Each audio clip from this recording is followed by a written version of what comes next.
Hey guys, how's it going? In today's video, I'm gonna be reviewing a really good video that I saw on YouTube about Canopy Growth. So yeah, I guess I'll begin and then I'll pause it once in a while and comment my own comments and what I think. Canopy Growth. It's the largest publicly traded cannabis company by market cap in the world and the first of its kind to list on the New York Stock Exchange. Came out with fourth quarter numbers yesterday, and joining us now to discuss the business at Post 9, a CNBC exclusive, Canopy Growth Corporation founder and chairman, CEO as well, Bruce Linton. Welcome. Thank you. So the stock got hit a little bit after the earnings. Operating costs really climbed. What drove that? Well, so we're in the warm-up right now, right? Canada has about 300,000 medical patients, and on October 17th, we're going to add 35 million people in Canada, call it half of them are of adult age, can become my customer. And so I could have run off and been profitable in the warm-up, but I kind of think investors do better if I think about the game, and I win the inning and I win the series. And so what we did is we built a capability to onboard everybody in Canada who could legally buy this, both in what we can produce, how we package it, and how we sell it. And so I suspect the potential margin on earnings on 15 times more customers and revenue will be rewarded for actually taking the hit now. And, you know, my interest is being dominant, not profitable in the warm-up. Yeah, how are you estimating the sales outlook for a market that doesn't exist yet? Well, in Canada, you can't actually run a TV station or a newspaper or radio if you don't cover the cannabis file at least 5 times a day. And so we've saturated our media. There is no one not aware of what's going on. And the lineup, I think, will be televised continuously. So what's happening is the market will happen. We're going to have a first set of products that are very tightly regulated. By next July, we're going to have new products. That Canopy's strategy to not be profitable right away is a smart one. They want to aggressively use that money to grow and to set up everything so when legalization hits, they'll be ready. Product, which is why a partner like Constellation makes sense, because I expect to be able to make beverages. And I find that people would like to have a beverage that makes them maybe a little bit more positive, uplifted, has a feeling of about like having a beer or a glass of wine. And the real kicker is, how would you like to have 0 calories? And so when I look at the opportunity to transform the ingredient into finished goods, the margins are way better, the format's more acceptable, and I think what turns into is Canada, this really governed, boring place, is the world's model. And that's why we're in 9 other countries that are legal. We're not in the U.S. Do you think beverages become a preferred delivery over vaping or edibles or topicals? That when it comes to the beverages, I think Aurora and Metro Leaf has a bigger advantage than Canopy. Number one, Metro Leaf is already branding themselves into the beverage market, and then number two, Aurora will have a big science team behind them, plus T-God, to work on their beverages and their branding. So I think Aurora has an advantage when it comes to beverage, but I guess Canopy has Constellation brand, which has a lot of money, and they also have a lot of knowledge in this space. So at the end of the day, I don't really know. I don't know who's gonna win, but I think Aurora has the edge over Canopy.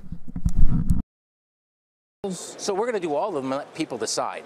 But I fundamentally believe the reason we learned how to make pottery was so we'd have some place to put the wine. And so it goes back a long time where we've been thinking about beverages as a way to sort of mood modify and socialize. So I don't think it's a big social jump to move to that. It's for sure more normal than gummy bears. Right. Would you take the over or under on U.S. federal legalization? Recreational? Depends on the hour, but I think you're going to see something that's more like state by state, and where they say, well, because it's happening in that state, we'll make it not illegal. This file is probably one of those ones that it doesn't seem to matter who's in government at the top. There's a lot of pressures, right? Right now, if they made it federally legal everywhere, I'm going to go to some place that's flat, a bit of water, and plant probably 150 acres of cannabis. And my cost per gram compared to everything that's produced anywhere right now will be 10%. And what will happen is all of those states that have those growers are going to lose the jobs. So that's a pressure. All right, why are you that much cheaper? Well, if you go on scale. So what happens when it's state by state and they can't cross state lines, they actually have these really small facilities. So my footprint that's most efficient is about 1.7 million square feet. I also have one that's about 120,000 square feet, and I'd like to push it over the edge.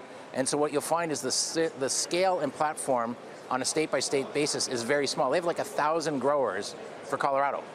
Arguably, you would need 2 or 3 macro ones versus 1,000 small ones. Is oversupply in certain states out west a cautionary tale or not? Well, their oversupply price point is higher than our current sale price. And so you will have oversupply in Canada, but it's a much more regulated entry point. We have about 10% of all the licenses issued. And so what you're going to find is in Canada by about 2020 or 2021, there'll be too much cannabis produced. But think of it as an ingredient. If I'm still selling primarily an ingredient, I have completely dropped the ball. What you want to do is transform that ingredient into medical trials. So we have trials starting this summer for primary insomnia that when they're done, if they're correct, will result in something that's a direct disruptor to ambient. And did you buy cannabis then, or did you buy an outcome? And so the beverage, that you got to transform that ingredient. That's the business we're in. Right now we just grow because it's regulatory required. So you're describing a lot of use cases.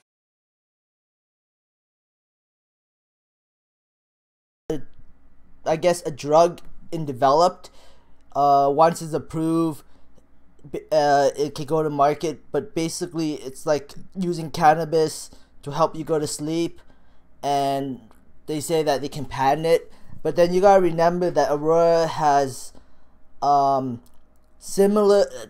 have a big science team behind them too, and then on top of that they can like, even if Canopy patent that technology, Aurora and Metroleaf can make an alternative.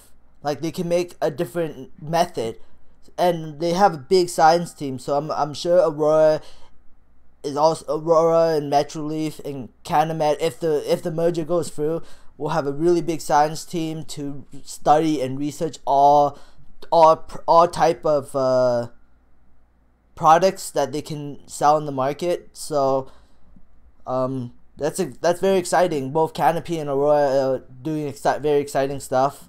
I think the cannabis market can be big. Like, it can be so much bigger than the alcohol business. It can be so much bigger than the tobacco business. There's just so many markets to tap. And if the world goes fully legal, which I predict in 10 to 20 years, these companies are going to be big, giant companies, unless there's another company that takes them over. I mean, that becomes bigger than them, like Amazon somehow. But yeah, it's very exciting. Anyways, let's continue the video. From beverages to Yep. medical. Who's your primary customer? So right now we deal with people who are sort of, I'll call it middle-aged and up, who have a chronic something going on. So whether or not they were dealing with neuropathic pain, or they have call it a condition related to having diabetes, those are our medical customers, and most of them are medical. I would say probably 90% of our current customers are medical. And the reason I say that, in Canada we have 2 primary chains of pharmacies. And they have spent a lot of time at the beginning saying we will never sell cannabis. And now they're spending a lot of time saying we got to sell cannabis because I'm taking their customer. They no longer go to the pharmacy, which means they no longer pick up lipstick and milk, and so they want in the game. And the rest of the world, Germany's on now. So Germany has the same system for medical. And my sleep aid works in Canada. I bet you the German people will fall asleep using the same outcome, which I've patented and proven, if we get through that trial. We will see. I know you're already exporting. Yes. Bruce, thanks for joining us. Thanks for letting me be here. Talk about the state of the business. Bruce Linton. Decided to record it and give my opinions. Oh, it's a 9-minute video. Let's see, what can I talk about? I didn't really decide. I'm sorry, but I have to make it 10 minutes. See, this video it's been around since June 28, 2018. And it's only got 333 views. It's very underwatched. I guess nobody wanted to share it or anything. But yeah, and I guess they have 3.6k subscribers. Let's see. That's pretty small for CNBC. Like 3,700 subscribers.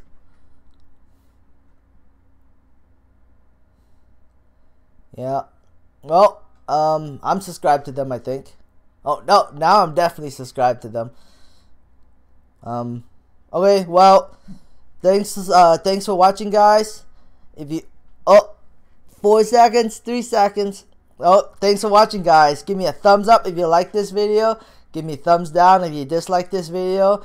Subscribe for future updates and have a great day. Bye.